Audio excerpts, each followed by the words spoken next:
Okay, this is a typical scenario at university or in any of our classroom for lecturers and also for students. You might be in this type of situation almost on a daily basis. Okay, at uni, typical scenario, the lecturer will be at the front, and then at the end of the classroom, normally the lecturer will tell you, okay, today or this week you have to complete an assignment. The total marks will be 20, and you need to submit next week via ULearn. Okay, and the total marks will be 20%, and this will carry towards the end of the semester, and this could also change your grade. So as a student, I think you will be overwhelmed because 20 marks is a lot. Okay, what would you do the moment when you get that? Normally. Terus what? Sleep. Oh, you sleep. Merancang. So that we might experience this. It can happen to us, even as the lecturer. Okay. So let's say you will be given 1 month, or 1 week, or 1 day, regardless. Okay. So how would the productivity be like? So are you going to go back and do it immediately? Or as you said, you go and sleep, or maybe someone will eat first, or maybe to play games, or to watch Facebook, or to watch YouTube, or play TikTok. Okay? And this graph is our common reaction towards deadlines. Okay? I'm not blaming you guys, I'm blaming myself. Okay? Until towards the end, we cram everything and we work like hell, and some of you do it while crying. Okay, kita menangis kenapa, why me, what is happening, why the lecturer becomes so mean. Okay, after all, the task given to you has been stretched for 1 or 2 weeks, given that it's something you can accomplish within 1 or 2 hours only. Alright? So, what happened? What actually happened? Alright? And this is what happened to us now, especially in 2021. Imagine in 1 minute, enormous amount of information has been fed into us. Okay? And this is happening right now. Okay, we are bombarded lah, kita dihujani. We are inundated with a lots of information. Every minute, imagine, we have 165 million videos they watch on TikTok.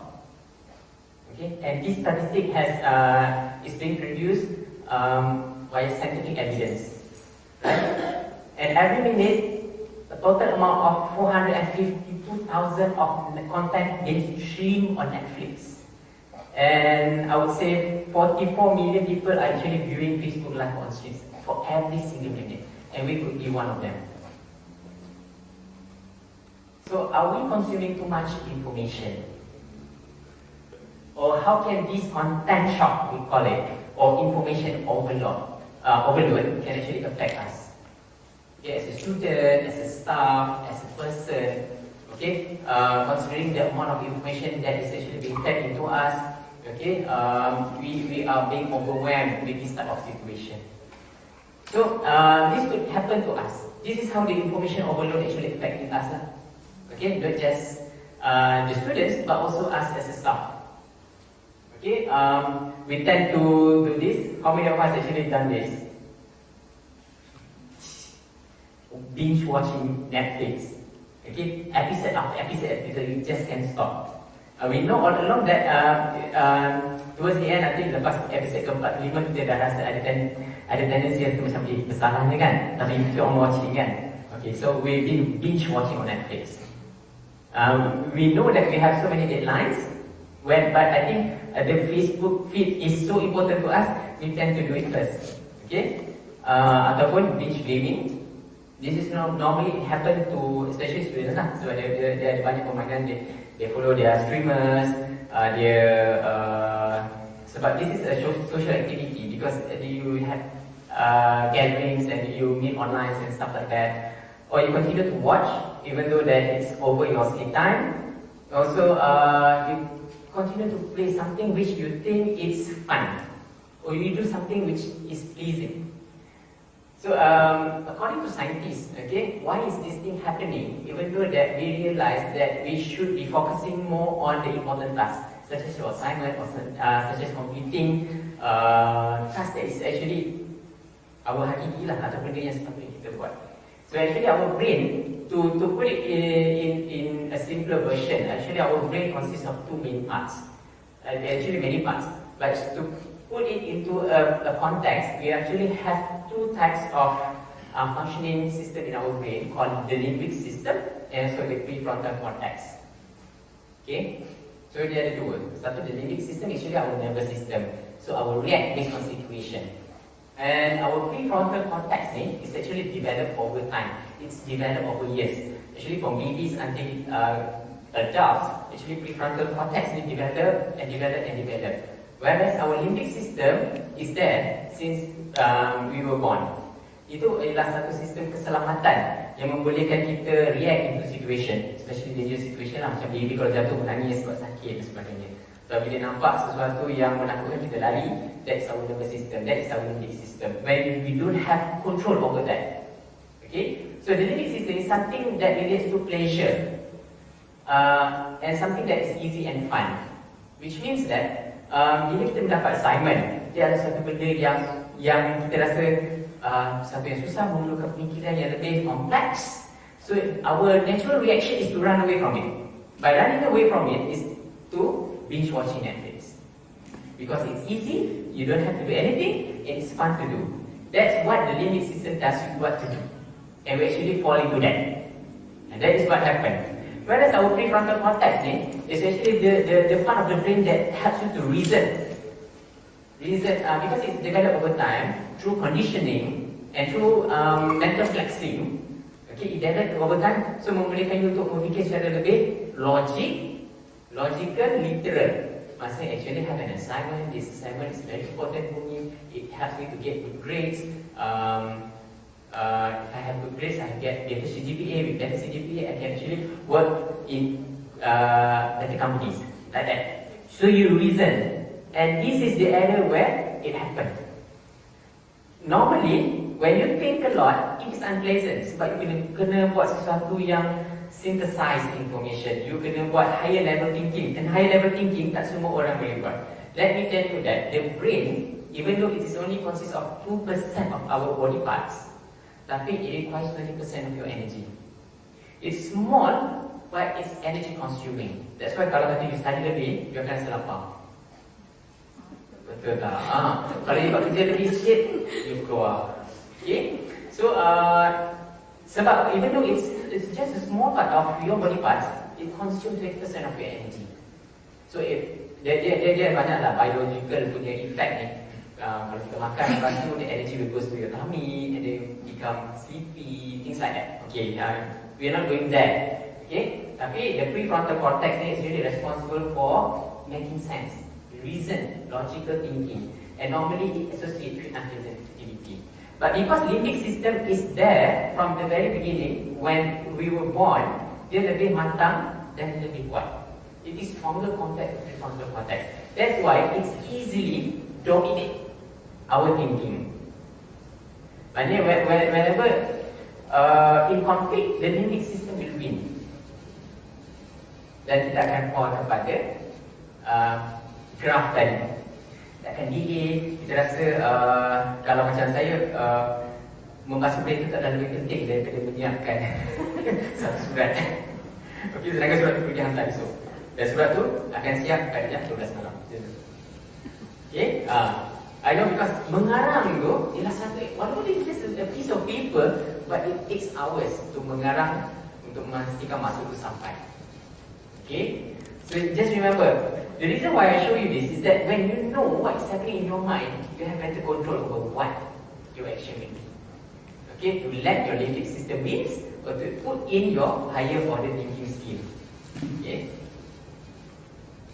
so biologically, apa yang berlaku when you engage with activity that is enjoyable, such as eating chocolate ataupun go out with friends to play soccer in the afternoon. So your brain will actually produce a chemical reaction called dopamine. Okay, dopamine is actually a feel good nervous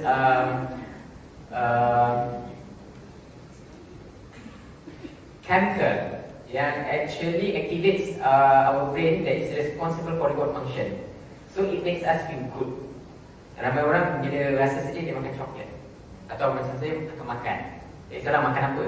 Sebab it meriliskan dopamin dan membantu kita untuk but too much ni akan dopamin akan menyebabkan kita rasa guilt. Kan, makan, tiba rasa salah pula kan. So it's natural, bukan berlaku pada you saja lah. It happen to all of us. Okay, the release of dopamine result in high, actually similar to the feeling that induced by drugs or if you are taking substances. Janganlah buat macam tu. Tapi itu yang mengapa it is addictive. Kalau orang drugs taking substance is because of they would like to continue to experience the dopamine effect in their brain. Okay, it becomes addicted, and that is the reason why people know that it's not good to play games at this hour, but they continue to do that. Because dopamine is actually taking control over their body. Not just dopamine lah, kita ada adrenaline and stuff like that. Ada masa yang sama, kita akan ada rasa guilt dan bersalah, tapi since our body is dominated by that, kita tak ada control over ourselves. Okay, so your brain will create more and more to the point of addiction. So that is what happened. Biologically, benda tu memang berlaku. It's science behind it. Yeah. So due to that, whenever you become addicted, you tak boleh nak control, you punya performance jadi lebih rendah. Okay. So you will try to recycle. This is common. I'm telling you this because this is based on my experience, especially now towards the end of the semester. I'm beginning to receive all these emails and messages, okay, requesting for counseling services and stuff like that. I dah nampak pattern tu dah. Okay, towards the end of the semester, a lot of especially students dia dah trapped into this. Okay, dia tak buat apa-apa, PSM presentation dah dekat. Okay, dia rasa bersalah, I doubt myself, I feel helpless. And this pattern will continue over and over again if you don't have the control over your mind. So how to be in control? So you remember this gymnast, okay? Dia cari pada mana tak jumpa. I just summarize benda ni daripada my readings. Okay, so how you want to break this out? Okay, you know that you procrastinate sometimes, but there's nothing wrong with that because everyone experiences it. But how to be in better control over that? So first of all, a lot of people say multitasking is good, but to me multitasking is not good. Okay, do one task at a time. But you can do it faster if you do it, you concentrate or you focus or you channel all your energy into one task at a time.